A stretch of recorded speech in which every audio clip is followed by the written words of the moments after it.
सांसद जी, आज आपका गाजीपुर कोर्ट में आना हुआ, किस क्या मामला था, क्या हुआ? कोर्ट की प्रक्रिया है, तारीख पड़ती है, आदमी जाता है, फिर अगली तारीख पड़ जाती है, फिर आगे तारीख पड़ गई है, फिर अगली तारीख पे आपसे मुलाकात होगी। सांसद जी, अगर हम बात करें उत्तर प्रदेश की, तो आज उत्तर प्रदेश में यूपी समिट की बात कही जा रही है। कहा जा रहा है कि भारी निवेश होगा, 27 लाख करोड़ का निवेश की बात कही जा रही है। सांसद होने के नाते क्या रिएक्शन आएगा इस समिट पर? नहीं, हमें अजीब लगता है कि जिस तरह से सरकार अपनी इस योजना का ढिढोरा पीट रही है और दुनिया के सारे देशों में लोगों को आमंत्रित किया जा रहा है, आइए और पैसा लगाइए, देश में लगाइए, उत्तर प्रदेश में लगाइए। और उत्तर प्रदेश के लोग उत्तर प्रदेश के सभी जिलों में कह रहे हैं, हमारे सारे अधिकारियों को ये दिशा निर्देश है कि आप उद्यमियों से कहिए पैसा लगाएं। सवाल यह है कि अभी कोरोना बीता है, जो उद्यमी हैं उनकी तो कमर टूट गई, कल कारखाने बंद पड़े, रोजी रोजगार का कोई साधन नहीं रहा। बड़े बुलंदी से एक मंत्री जी कह रहे थे, कितने रोजगार के अवसर मिलेंगे कि उत्तर प्रदेश की बेरोजगारी की समस्या हल हो जाएगी। ये कैसे अवसर होंगे? ये देश के पूंजीपतियों को सरकारी सुविधाएं प्रदान करके और उनसे जो सरकार का तालमेल बने, उनसे किसी तरह का कोई भी कारोबार कराएं। उसमें एक आम आदमी की, एक मजदूर की भूमिका से और क्या ज्यादा भूमिका हो सकती है? कोई सरकारी कारखाना, कहते अगर कि नंदगंज की शुगर मिल खुलवा रहे, कहते कि बड़ौरा सूती मिल खुलवा देंगे, कहते कि परदहा सूती मिल को फिर से हम चालू करा देंगे, कहते कोई नया उद्योग सरकार की तरफ से लगा देंगे, ये कहते कि गाजीपुर में नौजवानों के भविष्य के लिए हम स्पोर्ट्स कॉलेज खोलने जा रहे हैं, ये कहते कि गाजीपुर में जहां 350 से ज्यादा डिग्री कॉलेजेस हैं, हम वहां एक विश्वविद्यालय और उसकी घोषणा करेंगे। आपको याद होगा जिस दिन जेपी नड्डा साहब आए थे, मैंने गाजीपुर की जनता की ओर से ये मांग भी की थी और स्वागत भी किया था कि अगर आ गए सत्ताधारी दल के मालिक, तो मुख्यमंत्री भी हैं, राष्ट्रीय अध्यक्ष भी है, कर दे घोषणा इसी के साथ साथ, कम से कम कुछ भी मत दो, सब कुछ भी मत दो, एक विश्वविद्यालय गाजीपुर को दे दो, हमारी बेटियां हमारे बेटे पढ़ सकें, शिक्षा हासिल कर सकें और शिक्षित होकर के अपने भविष्य का मार्ग खुद बना सके। यह गाजीपुर जिसका एक इतिहास है, देश को आजाद करने की लड़ाई में जिसकी कुर्बानियों का एक इतिहास है, यह गाजीपुर जिसने देश की सीमाओं के लिए हमेशा जाबाज पैदा किए, इन्होंने सीमाओं की रक्षा में बलिदान दिया, उस गाजीपुर के खाते में सरकार की ओर से क्या सौगात है? 5 किलो अनाज, इसके अलावा कुछ बता दो। सड़कें गड्ढा मुक्त करने के नाम पर करोड़ों रुपया छिड़काव करके और उतार लिया गया, खा गए। लूट मची हुई है, अंधेर मचा हुआ है, किसानों की उपज जो खेतों में है, छुट्टा मवेशी चर रहे हैं, किसानों के बच्चों का निवाला हजम कर रहे हैं, इस ओर कोई ध्यान नहीं। एक बड़ा व्यापारी जिसने लहरों के ऊपर एक 5 स्टार होटल जैसी सुविधा वाला क्रूज बना दिया, उस क्रूज को जिसे प्रधानमंत्री झंडी दिखाते हैं और जिलों के डीएम और अधिकारी और कमिश्नर फूल बरसाते हैं, उस क्रूज से जनता को क्या मिला? उनकी रोजी रोटी, भूख की समस्या कहां हल हुई? उनके खेतों को जो पानी गंगा जी से लिफ्ट कैनाल के माध्यम से सिंचाई के लिए मिल रहा था, वो भी बाधित कर दिया गया, नहरें बंद कर दी गई,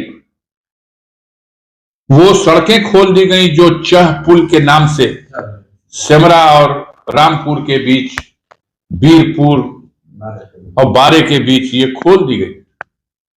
क्या तो क्रूज पास होगा, क्या तो 26 सैलानी विदेशी इसमें घूमने निकले हैं।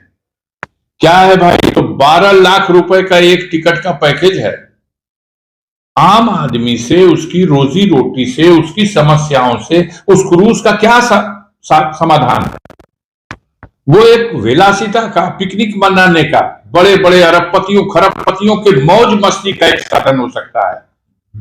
उस हिंदुस्तान की गरीब जनता का उससे क्या सरोकार है? तो ये जब समस्या आती है देश के सामने, उस समस्या का समाधान नहीं करते, ध्यान दूसरी तरफ बढ़ा देते हैं। हमारे मीडिया के भाई, खासतौर से गोदी मीडिया जिन्हें कहा जाता है, वो लोग इसी प्रभावाज। देश अवाक है कि वो अडानी जिसने सारा रिकॉर्ड तोड़ दिया, विजय माल्या 9,000 करोड़ की बात थी, नीरव मोदी, ललित मोदी, मेहुल चौकसी, ये सब 9,000, 10,000, 11,000, 8,000 करोड़ रुपए के थे। इस सबके बराबर अकेले तो उसने 27,000 करोड़ रुपया स्टेट बैंक से निकाल लिया। इस अडानी ने एक्सिस बैंक से, जम्मू एंड कश्मीर बैंक से, बैंक ऑफ बड़ौदा से और LIC से। LIC शेयर लगा रही है अडानी में। यह सरकारी संस्था है, सरकार के बिना इशारे के थोड़ी हो रहा। अपने आप को, अपने वजूद को खतरे में डाल दिया। LIC में जो देश की जनता का पैसा जमा है, बैंकों में जो देश की जनता का पैसा जमा है, आज आम जनता बेचैन है। प्रधानमंत्री वक्तव्य देने सदन में आते हैं, लेकिन लोकसभा जो 5 दिन बाधित रही इसलिए कि अडानी पर चर्चा करो, कमेटी गठित करो, प्रधानमंत्री आते हैं तो अडानी पर चर्चा तो छोड़ दीजिए, उनका एक बार नाम भी, एक शब्द नहीं लेते। कमेटी बनाना तो छोड़ दीजिए, एक बार उस विषय पर चर्चा नहीं करते। बहुत निराशा हुई है, लोग चिंतित हैं, संसद में बैठे हुए संसद के सदस्य चिंतित हैं, देश की जनता चिंतित है। और आने वाले दिनों में 2024 में जो लोकसभा का चुनाव होगा, अब उसकी प्रतीक्षा कर रही है। हालांकि इस 2023 में देश के 10 छोटे बड़े राज्यों में चुनाव होने हैं। अभी 16 तारीख को त्रिपुरा में चुनाव होना है, उसके बाद नागालैंड, मिजोरम में चुनाव है। सब जगह सत्ता से बेदखल हो रही है भाजपा। जनता का तेवर बदल गया है। गुजरात और उत्तर प्रदेश को छोड़ के हिंदुस्तान के सारे प्रांतों में भारतीय जनता पार्टी पिछड़ चुकी है। और अब सरकार का पैसा क्या हुआ?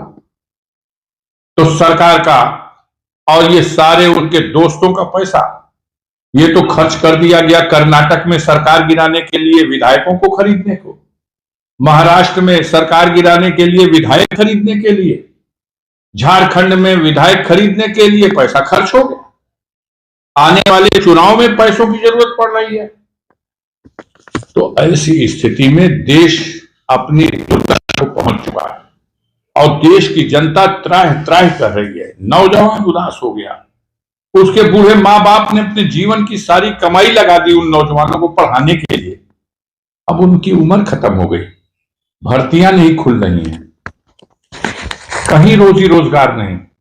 तो झुंझुना दिखाने के लिए कि ये देश और विदेश के बड़े बड़े पैसे पूंजीपति आएंगे और हमारे प्रदेश में पैसा लगाएंगे, और जब वो पैसा लगाएंगे तो उसमें तो रोजगार आपको मिलेगा।